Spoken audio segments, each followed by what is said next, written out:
আসসালামু আলাইকুম প্রিয় দর্শক, নির্বাচনের প্রাক্কালে নির্বাচন ধরে 1 মাসেরও কম সময় আছে।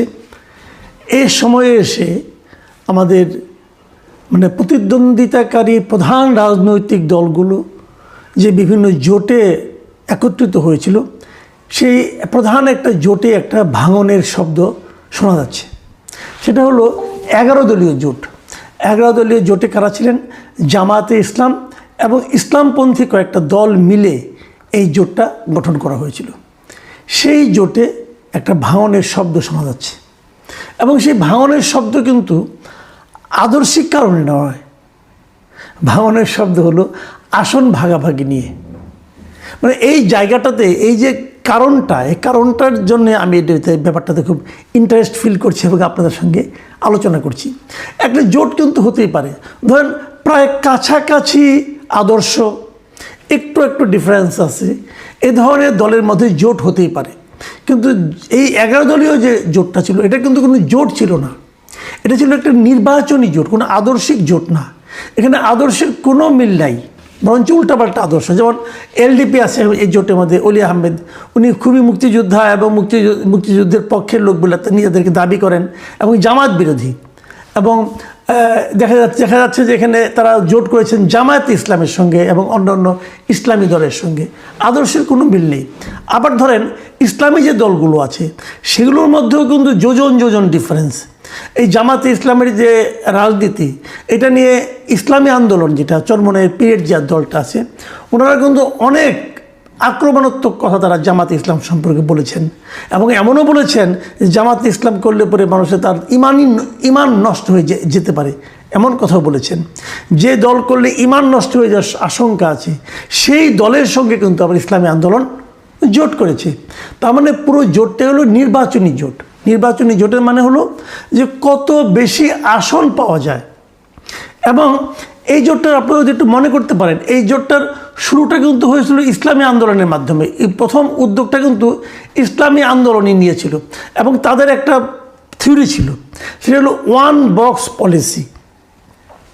মানে ইসলাম পছন্দ যে দলগুলো আছে, যে মানুষরা ইসলামের কথা শুনে ভোট দিতে চায়, ইসলাম পছন্দ যে ভোটারগুলো আছে, তাদের ভোটগুলো একটা বাক্সে কী করে আনা যায়, এই ছিল মূল লক্ষ্য। এবং এই মূল লক্ষ্য নিয়ে তারা কিন্তু প্রথমে 5টা দল মিলে একটা জোট করে। সেই 5 দলের মধ্যে কী ছিল? তারা ছিল ইসলামী আন্দোলন ছিল, তার সঙ্গে ছিল বাংলাদেশ খেলাফত মজলিস, এই যে মামুনুল হক সাহেবের যে দলটা, এটা তার সঙ্গে ছিল কেবল একটা আছে খেলাফত মজলিস, আর একটা হলো বাংলাদেশ খেলাফত আন্দোলন, এবং তার সঙ্গে যুক্ত হয়েছিল বাংলাদেশ নিজামে ইসলাম পার্টি। এই 5টা দল মিলে তারা প্রথমে একটা জোট করে। এই জোটের 5 জনের সঙ্গে 6ষ্ঠ দল হিসাবে যুক্ত হয় বাংলাদেশ জামায়াতে ইসলাম। তাহলে 6 দলীয় জোট হলো। তারপর আরও 2টো পার্টি এর সঙ্গে যুক্ত হয়। একটা হলো জাতীয় গণতান্ত্রিক পার্টি বা জাগপা, আর একটা হলো বাংলাদেশ ডেভেলপমেন্ট পার্টি বা বিডিপি। এই দুটো যোগ হওয়াতে দলের সংখ্যা দাঁড়ায় 8টা। এই 8টা দল একসঙ্গে মিলে বেশ কিছুদিন বিভিন্ন সময় আন্দোলন, বিবৃতি, বিভিন্ন কথাবার্তা তারা কিন্তু বলেছে এবং সবাই ধরে নিয়েছিল এই 8 দলের একটা জোট হচ্ছে। এবং সেই জোট যখন হচ্ছিল, তারপর এই শেষ দিকে এসে, শেষ বেলায় এসে আরও নতুন 3টা দল এখানে যুক্ত হয়। এবং ইসলামী আন্দোলনের বক্তব্য না হলো অভিযোগ বলি আমি, ইসলামী আন্দোলনের অভিযোগ হলো এই যে আরও 3টা দল যুক্ত হয়েছে, এই 3 দলের সঙ্গে যুক্ত হওয়া এবং আসন ভাগাভাগি, এই কোনো প্রক্রিয়ার সঙ্গে ইসলামী আন্দোলন ছিল না, এটা ওদের বক্তব্য। সেই 3টা দল কি কি? একটা হলো জাতীয় নাগরিক পার্টি এনসিপি, আরেকটা হলো আমার বাংলাদেশ পার্টি যেমন এবি পার্টি, আরেকটা হলো অলি আহমেদ সাহেবের লিবারেল ডেমোক্রেটিক পার্টি বা এলডিপি। এই 3টার যুক্ত হওয়ার সঙ্গে কিন্তু অন্য জোটের অন্য দলরা অতটা ওয়াকিবহাল নয় বলে তারা অভিযোগ করেছেন। ঠিক আছে, তারপরেও তারা চলছিল এবং জোটটাকে আপাত দৃষ্টিতে 11 দলীয় জোট, 11 দলীয় নির্বাচনী জোট এবং একটা শক্তিশালী জোট হিসেবে হয়তো কেউ মনে করছিল। আজকে কথা ছিল যে এই জোটের কে কত আসন নিতে যাচ্ছে, কে কত আসন পেতে যাচ্ছে, কোন কোন আসন কে পেতে যাচ্ছে, এই সমস্ত বিষয়ে আজকে একটা প্রেস কনফারেন্সের মাধ্যমে বিষয়টা জানানোর কথা। এবং সেই প্রেস কনফারেন্সের দাওয়াতপত্র আজকে সকালে বিভিন্ন জায়গায় জামাতে ইসলামের পক্ষ থেকে পাঠানো হয়েছে মিডিয়াতে। আবার 2:30টার দিকে পরবর্তী সময়ে এই জামাতে ইসলাম আরেকটা বিজ্ঞপ্তি দিয়ে জানিয়েছে যে তাদের সেই যে 4টার দিকে যে প্রেস কনফারেন্সটা হওয়ার কথা ছিল, সেই প্রেস কনফারেন্সটা আপাতত স্থগিত করা হয়েছে। এখন সকালে ডাকা হলো, দুপুরে স্থগিত করা হলো, কারণটা কি? কারণটা হলো নেগোসিয়েশন হয়নি, সিদ্ধান্ত এখনও হয়নি যে কে কতটা আসনে নির্বাচন করবেন। এই সিদ্ধান্ত তারা এখনও নিতে পারেনি। আসলে সিদ্ধান্ত না হওয়ার পেছনে কী কারণ? না হওয়ার পেছনে কারণ কিন্তু ওই একটাই, সেটা হলো আসন। কে কতটি আসনে নির্বাচন করবেন সে ব্যাপারে কোনো ফয়সালা হয়নি। যেমন ইসলামী আন্দোলন প্রথমে চেয়েছিল 100 আসনে তারা নির্বাচন করবে, পরে তারা বলেছে ঠিক আছে 50টায় রাজি, কিন্তু জামাতে ইসলাম তাদেরকে 40টার বেশি আসন দিতে রাজি নয়। এটা একটা ব্যাপার। আবার ধরেন ওইদিকে যে বাংলাদেশ খেলাফত মজলিস মামুনুল হক সাহেবদেরটা, তারা চেয়েছিল 25 থেকে 30টা, তাদেরকে 20টায় বেশি দিতে রাজি না। আবার এদিকে এনসিপিকে তারা 30টা দিবে বলে বলা হচ্ছে। তো এই সব মিলিয়ে আলাপ আলোচনার মাধ্যমে মানে সিদ্ধান্ত আসা যাচ্ছে না কে কতগুলো আসন পাবে। তবে এক্ষেত্রে সবচেয়ে কঠিন ভূমিকায় আছেন যে বাংলাদেশ খেলাফত মজলিস এবং ইসলামী আন্দোলন বলেছে তারা 50টার কম হলে তারা যাবে না।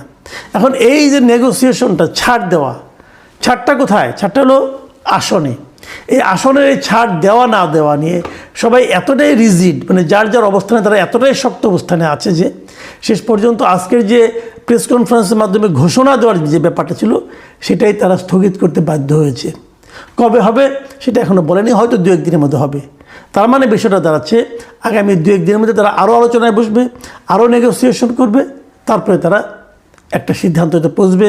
হয়তো জোট থাকলে কে কতটা পাবে সেটা জানাবে, অথবা জোট থাকবে না, কে বেরিয়ে যাবে, যার মতো ব্যাপার। এখন এই বিষয়টা নিয়ে একটু কথা বলতে চাই, এই জোট বিষয়টা নিয়ে, যে এই ধরনের জোট আসলে জাতির জন্য কি উপকার নিয়ে আসে, এই কথাটা একবার ভাবেন আপনারা। তাদের মধ্যে আদর্শের কোনো মিল নাই, কিন্তু কেবল আসন, মানে ওই যে ওয়ান বক্স যে পলিসিটা, যে একটা বক্সের মধ্যে ইসলামকে যারা পছন্দ করে অথবা ইসলামী নামধারী দলকে যারা ভোট দিতে চায় তারা যেন একটা বক্সে থাকে। ধরেন একটা এলাকায় নির্বাচন হবে, সেখানে ইসলামী আন্দোলন আছে, অথবা খেলাফত মজলিস আছে, অথবা বাংলাদেশ খেলাফত মজলিস আছে, এবং সেই সঙ্গে ধরা যাক আপনার জামাতে ইসলামী আছে, নিজামী ইসলাম পার্টি আছে। এরা সব তো আপনার হলো গিয়ে ইসলাম নামধারী দল, মানে এরা সবাই নিজেদের মতো করে বলতে চায় যে আমাদের দলকে ভোট দিলে আমরা ইসলাম কায়েম করব।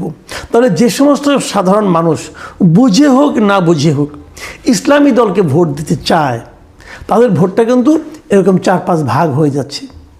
এই জিনিসটাকে এড়ানোর জন্যই কিন্তু ইসলামী আন্দোলনের পক্ষ থেকে প্রস্তাবটা ছিল যে ওয়ান বক্স পলিসি, মানে ইসলামকে যারা পছন্দ করেন তারা সবাই একটা বক্সের মধ্যে ভোট দিবেন, যাতে নাকি তাদের মানে আপনার প্রার্থী সংখ্যার মানে আপনি নির্বাচিত হওয়ার সম্ভাবনা বেড়ে যায়।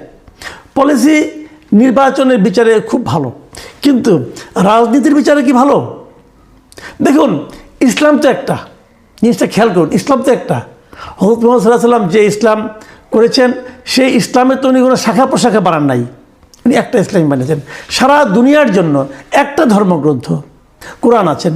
তো একটা কোরআন যেখানে আছে, এই কোরআনের অনুসারী তো একটাই হওয়া উচিত ছিল, এতগুলি কেন?